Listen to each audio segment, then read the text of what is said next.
안녕하세요, 엔조입니다. 네, 오늘 이 시간에는요, 지난번에 영상 올렸던 코로나 사태 이후에 다가올 변화들 그 두 번째 시간, 비대면의 시대라는 내용으로 영상을 준비했습니다.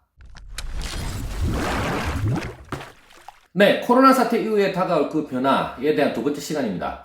이번 코로나 사태를 통해서 모두들 경험하고 계시겠지만요, 이전까지 우리가 평범하게 당연하다고 생각하던 모든 일상들이 앞으로는 평범하고 당연하지 않은 일상들이 될 수도 있고요. 그 일상 중에 일부분들은 우리가 앞으로 누릴 수 없을지도 모른다 라고 하는 위기감을 갖게 만드는 충분한 요즘인 것 같습니다. 당장이라도 만남, 면접, 비즈니스, 그리고 영업활동 뭐 이런 것과 같은 일반적인 경제활동에서 벌써부터 제약이 나오기 시작했고요. 그 제약의 여파로 인해서 다양한 부분의 문제점들이 속속 드러나고 있습니다. 이와 더불어서 여행, 출장, 그리고 모임 뭐 이런 것들과 관련해서 개인적인 일들이죠. 개인적 활동들의 제약을 많이 받고 있는 현재도 그렇지만 앞으로는 더더욱더 그런 것과 관련돼서 많은 제약이 따를 것으로 생각이 됩니다. 물론 자이든 타이든 여러 상황에 따라 달라지겠지만요. 지금까지는 한 번도 일어나지 않았던 부분들에 대해서 어떤 타의적인 관리를 받고 그걸 경험하는 컨트롤 타워에 있는 사람들의 통제를 받는, 그리고 그 사람들이 이끄는 대로 우리가 갈 수밖에 없는 상황이지만, 앞으로는 그런 걸 초월해서 우리 개인 각자가 이번의 경험을 토대로 각자가 조심하고 각자가 준비하고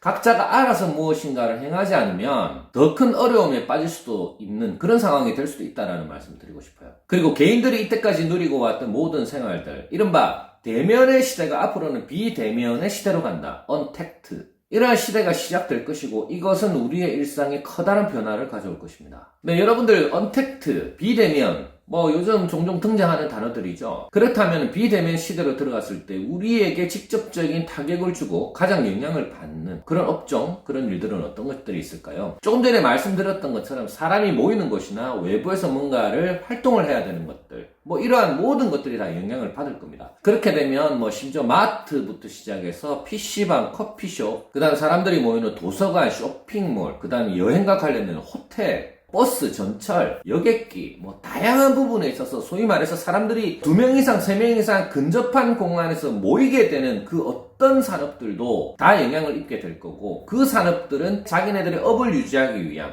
또 다른 형태의 비즈니스 모델을 생각하고 개발하지 않으면 안 되는 시대에 접어들었어요. 이른바 온라인 활동, 온라인 마케팅, 온라인 영업, 온라인 판매, 이런 것들로 대변되는 이 온라인 시장에 모든 것들이 진입을 할 것이고, 또 온라인 시장은 점점 더 커지게 될 것입니다. 그러나 이것도 제한적인 부분이 있죠. 어떤 게 제한적이냐 하면은, 실제로 거래라든가 광고라든가 마케팅은 온라인에서 이루어질지언정 실물은 실제로 생산을 해야 되고 그것과 관련된 모든 물류가 움직여야 된다는 전제 조건이 있습니다. 그래서 온라인으로 들어가고 온라인으로 모든 것들이 재편된다고 하더라도 결과적으로는 실물 경제가 유지가 되려면 실물이 생산되고 유통되는 것이 기본적으로 안전하게 유지가 된다는 가정하에 온라인 경제도 활성화될 것으로 보입니다. 또한 온라인 유통을 통해서 거래가 되고 있는 많은 결과물, 그리고 그 목적물들이 오프라인 상태에서의 배달과 유통으로 연결이 돼야 될 것인데, 이것과 관련한 모든 산업군들은 지금쯤 아마도 제 생각에는 언택트, 비대면 시대에 맞는 비즈니스 모델로 바꿔질 수 있도록 노력을 하고 있을 것이고, 많은 부분이 기획이 되고 있을 것이라고 저는 생각을 해요.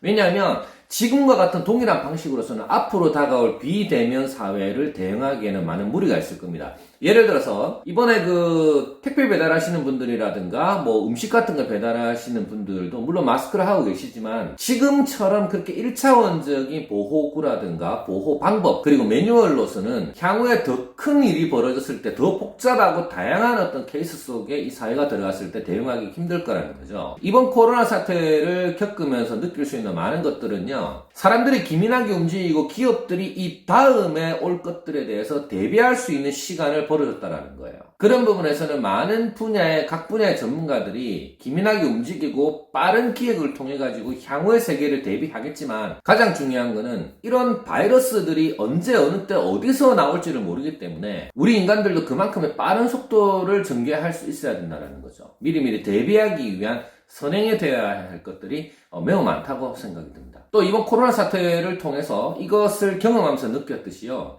혼자 즐기고 혼자 놀고 혼자 먹고 그리고 혼자 시간을 보내기 위한 아이디어, 사업에 대해서 많은 새로운 사업들이 나올 거라고 저는 생각을 해요. 예를 들어서 게임이라든가 요즘 게임 시장이 제가 봤을 때는 좀 많이 커졌다고 생각을 하는데 이 게임이 혼자 있는 시간이 많이 있다 보니까 오히려 게임 쪽으로 사람이 유입되는 경우도 많이 있고 또 여러 가지 다양한 앱들 좀 전에 말씀드린 혼자서 뭔가를 시간을 보내고 또 혹은 뭐 책이 되었건 아니면 어떤 방송이 되었건 나 혼자서 뭔가를 경험하고 시간을 보낼 수 있는 그것과 관련된 많은 유익한 앱들이 많이 개발이 될 거란 이야기죠. 지금보다 더 많은 앱들이 개발이 될 것이고 혼자서 시간을 보내고 혼자서 지낼 수밖에 없는 상황과 그런 사람들을 위한 앱들이 많이 개발이 될 것이고 그런 것들이 호황을 누릴 것 같습니다. 또 그와 관련된 투자도 줄을 이을 것으로 저는 생각합니다. 저는 개인적으로 이번 코로나 사태를 겪으면서 느꼈던 거, 가장 공포스러웠던 거는 이런 것들입니다. 만물의 영장이라고 하는 인간도 결국 이런 바이러스나 자연의 섭리 앞에서는 미문에 불과하다는 것. 그리고 지금까지 인간이 저질러 놓은 그 어떤 문제적 결과물에서 또 다른 어떤 문제가, 또 다른 어떤 바이러스가 제2의 제3의 더 큰 바이러스, 더 큰 놈이 찾아올지도 모른다는 공포감이에요. 그때 과연 우리는 무사할 수 있을까? 그땐 또 어떤 대가를 치러야 하고 그땐 또 어떤 일상을 잃게 될까? 하는 것들이 제가 최근에 코로나 바이러스 이 시대를 겪으면서 느끼게 되는 공포감이었습니다. 또 반대로 세계 각국에서 속속 전해지고 있는 뉴스들을 접하다 보면요. 동물들의 움직임이 많아지죠. 그 다음에 강물도 맑아지고 나갔던 돌아오지 않던 굴물고기들이 돌아오고 그죠? 그 다음에 하늘의 공기도 굉장히 좋아지고 이런 것들이 인간들이 움직이지 않음으로써 좋아지는 것들도 반대로 있다라고 해요. 이런 걸 저런 걸 보면 이 전 지구상에서 가장 나쁜 바이러스는 인간이지 않나 하는 생각에 동의를 하게 됩니다. 지구를 위협하는 가장 큰 문제 덩어리인 인간의 활동이 줄어들면서 역으로 이 자연에게 이때까지 우리가 얼마나 몹쓸 짓을 많이 하고 살았던가 이 인간이라는 존재가 이 지구상에서 얼마나 악한 존재고 가장 위험한 바이러스인지 절실히 느끼게 되는 요즘 시대인 것 같습니다. 어쩌면 이 코로나 바이러스도 인간이 만든 악한 결과물의 하나이지 않을까 라고 하는 생각을 하면서요. 전 세계가 하나 되어서 이 문제를 해결하고 또 제2의 제3의 코로나가 나옴을 대비해서 예방할 수 있는 그런 체계를 갖출 수 있는 우리 인간들이 되었으면 하는 바람에 오늘 영상 마련해봤습니다. 구독, 좋아요, 알람 설정 꼭 부탁드리고요. 오늘 말씀드린 내용이 도움이 되셨다면 주변에 좋은 분들에게 널리 공유해 주시기 바랍니다. 여러분들이 본 채널을 널리 공유해 주시면 제가 본 채널을 유지하는 데 굉장히 큰 도움이 됩니다. 내일은 오늘보다 더 나을 겁니다. 엔조이였습니다.